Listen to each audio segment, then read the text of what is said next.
Et il est venu le temps de parler avec un magnifique soleil, vous voyez, qui sort. J'espère que vous apprécierez le timelapse. Vous voyez qu'on va essayer de modifier un peu la façon dont on monte cette permanence pour que ce soit un peu plus ludique, que vous y compreniez un peu plus et que vous soyez un peu plus dans la permanence. Tu vois, que ce soit plus un ego trip ou un ego kiff, que ce soit un altru kiff, tu vois, un truc où on kiffe tous ensemble. Alors, comprendre le système monétaire, vous pouvez regarder pour ça la vidéo de l'argent-dette de Paul Grignon. Vous allez comprendre de comment ça a fonctionné, comment ça a été mis en place, comment ça fonctionne et voilà, tout ça. Tous les détails, le système fractionnaire. Alors au début, ça risque de vous paraître très très bizarre. D'accord. Vous risquez de dire, bah non, non, mais c'est pas comme ça que ça fonctionne, c'est pas possible. On nous prend vraiment pour des cons. Et bah donc en fait, la première fois, vous allez dire non, j'y crois pas. Et puis dans 6 mois, vous regarderez de nouveau cette vidéo. Et à ce moment-là, vous direz, ah oui, effectivement, ça a un sens. Ça a un sens ce que les mecs ils ont dit. Voilà, donc ça c'est la première partie. Donc moi je vais vous expliquer brièvement en 3 points ce qu'est le système monétaire et financier. Alors premièrement, l'argent dette. Donc l'argent dette, c'est tout argent qui est mis en circulation est une dette. L'argent que vous avez dans vos poches, l'argent que j'ai dans ma poche, c'est une dette. De vous envers votre boulanger, de vous envers votre concessionnaire, envers votre pharmacien ou envers vos potes. C'est une dette, ça vous sert à payer vos dettes. D'accord.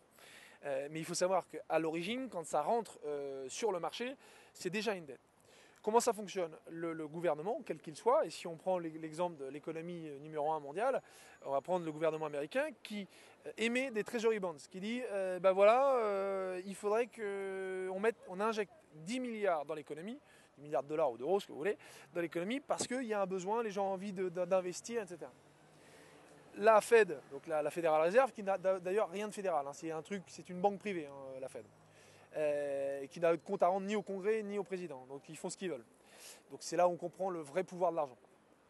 La Fed lui dit, ok, pas de souci, je te file 10 milliards de dollars contre Treasury Bonds. Donc Treasury Bonds, c'est un bout de papier sur lequel on dit, je promets, moi, État américain, de vous rembourser de 10 milliards de dollars. Donc si c'est de l'argent contre une promesse de don, une promesse de remboursement, excusez-moi, bah c'est déjà une dette. D'accord. Donc l'argent qui est mis en circulation, c'est une dette. Vous avez compris? Bon. Normalement, c'est logique. Si je vous ai perdu, vous regardez. Hein. À tout moment, si je vous perds, vous regardez. La deuxième partie, c'est que la valeur de l'argent diminue. Parce que quand on imprime de l'argent comme ça et qu'on injecte 85 milliards de dollars par mois, soit je crois l'équivalent de 4 milliards par jour, forcément on injecte beaucoup d'argent dans l'économie. À ce moment-là, qu'est-ce qui donne de la valeur à cet argent que tu imprimes? C'est une vraie question. Qu'est-ce qui donne de la valeur? C'est l'argent déjà existant, c'est la masse monétaire déjà existante. Donc en fait, cet argent nouvellement injecté va prendre une partie de la valeur de la masse déjà existante. Donc ça veut dire que plus tu injectes, plus la valeur de ton billet, elle diminue. D'accord? On dit souvent l'inflation, ouais, c'est les prix qui montent. Oh, les prix n'arrêtent pas de monter, mon pouvoir d'achat fait chier, tu vois. Bah non, en fait, c'est pas les prix qui montent. C'est la valeur de ton billet qui vaut moins. D'accord? Tu comprends? S'il vaut moins, tu peux acheter, tu vois, tu as l'impression que les prix montent, mais c'est qu'il vaut moins. Donc pour un paquet de lu qui valait 10 euros, l'année prochaine, il en vaudra 12 parce que ton billet a diminué. Tu vois, la valeur de ton billet diminue. Si vous ne comprenez pas, hop, tac, on regarde là. Hein. Ok? Et la troisième chose, c'est la confiance. Pour qu'un système comme ça puisse fonctionner, il faut avoir confiance. D'accord? C'est le principe. Les Français n'ont pas confiance. Bah tu m'étonnes qu'ils n'ont pas confiance. Vu comment on se fout de notre gueule, il y a un moment où les gens vont se réveiller, ils vont plus avoir confiance, c'est normal. Et c'est la base. Si tu n'as pas confiance, tu n'investis pas, tu vois. Et qu'est-ce qui dit qu'un billet vaut 10 euros? Un billet vaut 10 euros parce que toi tu crois que ça vaut 10 euros et parce que moi je crois que ça vaut 10 euros. D'accord? Et donc on est d'accord sur ce principe-là. À partir de là, on échange les biens parce que tu as confiance dans ce petit bout de papier, parce que c'est un bout de papier, hein, c'est rien de plus, sur laquelle on imprime un truc et on met 10. Si toi tu crois que ça vaut 10 et moi que je crois que ça vaut 10, c'est parfait. Mais si tout d'un coup on nous disait, bon les gars, le billet 10, il vaut plus 10, il vaut 100, si tu y crois et si j'y crois, bah à ce moment-là il vaut 100. Tu rajoutes un petit zéro, il vaut 100.